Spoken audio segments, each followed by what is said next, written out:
আজ দুপুরে আমরা বেগুনগুলোকে ভালোভাবে কেটে নিলাম। একদিকে রসুন বাটতেছি, আরেকদিকে বেগুন কয়েকটাকে নিয়ে হলুদ মরিচ লবণ। ফার্স্টে বেগুন যে কোনো বেগুন ভাজা করার সময় করার একটু আগে 5 মিনিট লবণ পানিতে ভিজিয়ে রাখবেন, তাহলে তেল কম লাগবে ভেজে নেওয়ার সময়। এটা আমার একটা সস ছিল। ওই বেগুন ভুনাতে হলুদ মরিচ লবণ সব কিছু দেওয়ার পর আমি হালকা একটু ভেজে নিয়েছিলাম, ভাজাও রেখেছি, আবার ভুনার মতো করে নিয়েছি। এত স্বাদ! আমি মনে করি কি, যারা গরুর গোস্ত পছন্দ করে, গরুর গোস্ত সেদিন খাবেন না, এটা অবশ্যই খাবেন। তো আর আমার একটা জিনিসে আজকে মনে হলো, আগের দিনের কত সুন্দর একটা ব্যাপার ছিল। চিংড়ি মাছ আমি ভেজে নিচ্ছিলাম, যেহেতু আমি ভর্তা করবো আর একটা সিম দিয়ে।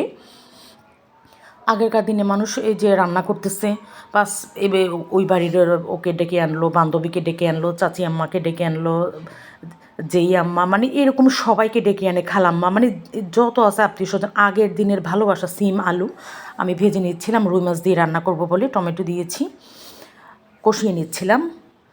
তো সব কিছু হলো রান্না শেষে, মানে সবাই একসাথে এত ঈদের মতো করে রান্না করতো, এত সম্প্রীতি ছিল তখন। ওই যে একটা গান আছে না, যে আগে কি সুন্দর দিন কাটাইতাম। আর এটা চিংড়ি মাছ আমি বেটে নিয়েছি, যেহেতু আমি চিংড়ি মাছ দিয়ে সিম দিয়ে ভর্তা করবো। আর আমার রান্নাটা হয়ে গেছে রুই মাছ দিয়ে সিম দিয়ে আলু দিয়ে। এই টমেটো দিয়েছিলাম রান্নায়।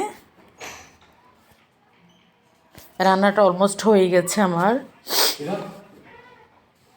তারপর রান্নাটা শেষ হওয়ার পর সবাইকে গরম গরম ধোঁয়া ওঠানো ভাত সার্ভ করলাম।